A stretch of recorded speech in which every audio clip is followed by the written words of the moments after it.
Hi everyone, thank you very much for stopping by and returning to the old world. I've often said when we've seen the previews etc. for new releases for Warhammer the Old World that the battalion box sets that we're seeing, they're just not worth buying. The mixture of troops you're getting, they're just not effective. We're getting the wrong things in the wrong way. But has that changed? Post the errata, post the FAQ, we've seen a substantial shift in the way the rules are going to be working. We're building towards what will be a new meta environment. But which brings us back to this question. If you are a new player or getting into a new army for Warhammer the Old World, are the battalion box sets actually any good? We're going to start this by having a look today at the Empire of Man. Now, the Empire of Man is the army I play most often. This is the army I've got the best understanding of. So let's start here. What do you get in the box? Well, unusually for one of these sets, you actually get 2 units of core and 1 unit of rare. Seems to be, with the exception of the Tomb Kings and the Bretonnians, which were starter sets in a very different style because they came with a book with characters, etc. You normally get 2 units of or more of core, and then you get 2 specials. Occasionally you get a single rare choice, and that's what we get with the Empire of Man. So what are these options? Well, we're getting 30 state troops, 30 state missile troops, and a steam tank. The cost at RRP is £110. Now, that feels like an awful lot of money, but if you want to buy Games Workshop models and you're buying these models separately, you are being asked to pay over £150. So you're looking at a saving of about 40 quid in order to get models if you buy it through the box set. So that is a reasonable discount before you start thinking that you can probably get this even cheaper by going indirectly to your online dealership, your favorite friendly local gaming store, stuff like that. So let's have a look at what you get and whether it's actually any good in this brave new world. Let's start with the steam tank. The steam tank was good before the rules changes. It's high toughness. It's got a good armor save. It's got a cannon on it. It's not a great cannon, but it's got a mobile artillery piece. It's got some good stomps. It does some nice impact hits. It can hold up a flank. It can threaten the center. It can do quite a lot of jobs for you, and it gives you something that can hold up a big nasty.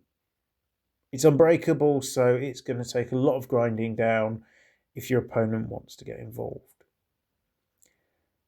I think it's still good now, post FAQ. I think it will need to be a bit more selective around some of its targets. So bearing in mind, if it goes into great weapon wielding infantry, for example, it's not, after impact hits and stuff, it's not going to be doing tons and tons of wounds each turn. And there's going to be quite simply more attacks coming back at it. That's more opportunities to plink away at those wounds.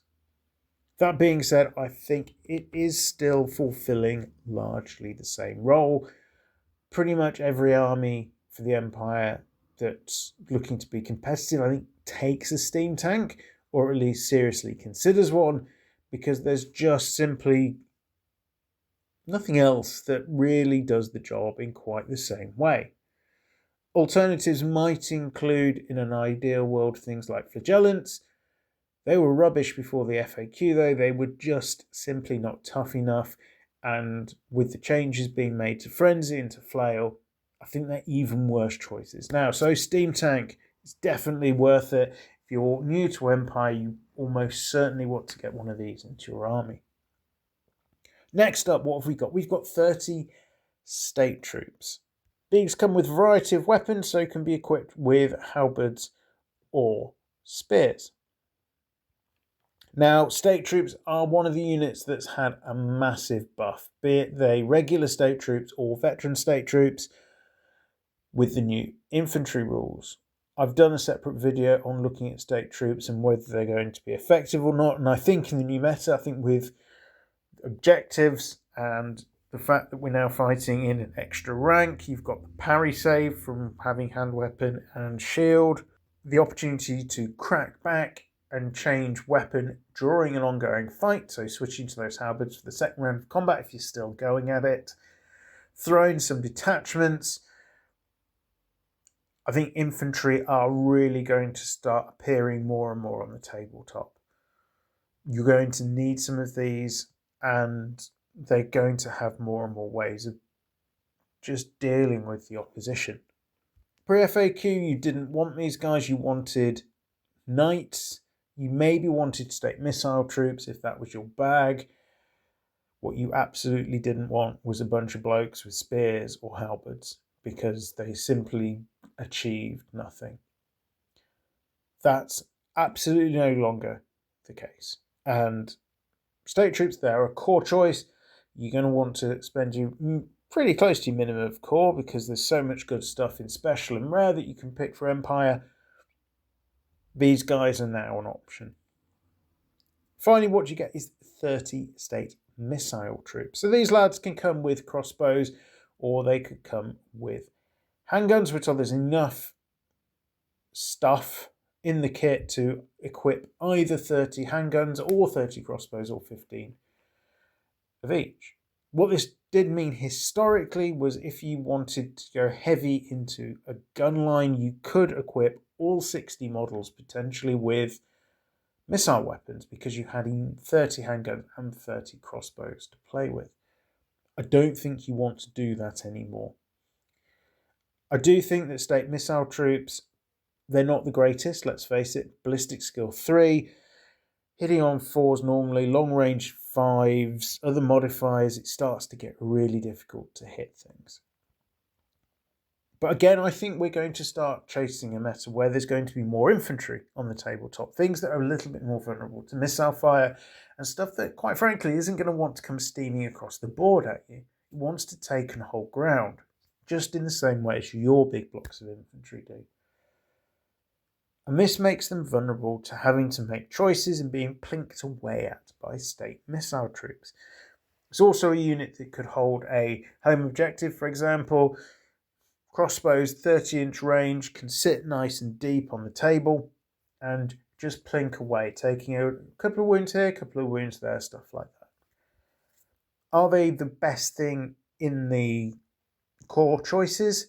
Probably not. Are they useful? I think they perhaps are. I've pre-FAQ and errata had quite a lot of success with an army that had I think it was 36, 38 crossbowmen in it, 2 big blobs, really just putting down hail of fire at incoming forces. I think they're still playing that. I think it's still an interesting option, at least for you, the Empire player. So where does this leave us? Well, actually, it leaves us with a really good kit for someone who wants to get into the Empire. And even if you don't want all of those missile troops, here slightly comes the joy of it. I talked before where I've always said that, well, the state troops are rubbish, but there's enough missile weapons here that you could just equip everyone with those and just have tons and tons of guns. Now you've got enough stuff to have your 30 halberdiers, and then you can have the missile troop options. Yeah, sure, use some of them as crossbowmen or handgunners if you want to, but you've still got the spears, you've got the hand weapons and stuff floating around from the choices you didn't make for those state troops. And a human model's, broadly speaking, a human model. So you could build out 2 units of state troops, or have a unit of your 30 state troops with halberds, add in a detachment of, say, 15 swordsmen or something, or big block of swordsmen supported by 2 blocks of halberdiers, something along those lines. There's loads of options depending on what you want to do with it, and all of these models can be made useful out of the box. So this has really gone up in my estimation with the changes we're seeing to the core rule set. And I do think if you're new, this is definitely a box worth picking up if you're looking to get into the Empire and want to use Games Workshop's models. I think that's going to be important whenever I'm talking about models produced by Games Workshop. And if you're a new player or new to a particular army, what do you want to get?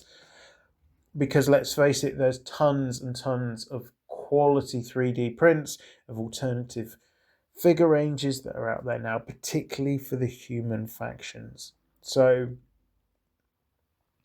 I've done quite a few videos around alternative sculpts. I'm not going to go into that any more detail here. But yeah, very much I think this is a set that has gone up in my estimation and has gone from being something I would completely ignore to a collection of figures that I think is definitely worth a look. I hope you have found this video useful. If you have, do consider a like and subscribe. I'm hoping to go through the rest of the battalion box sets and the starter boxes as well to consider the impact of the FAQ and errata on them and whether they are better buys, worse buys than they were previously. Once again, thank you very much for listening. I am Return to the Old World. Have a great day.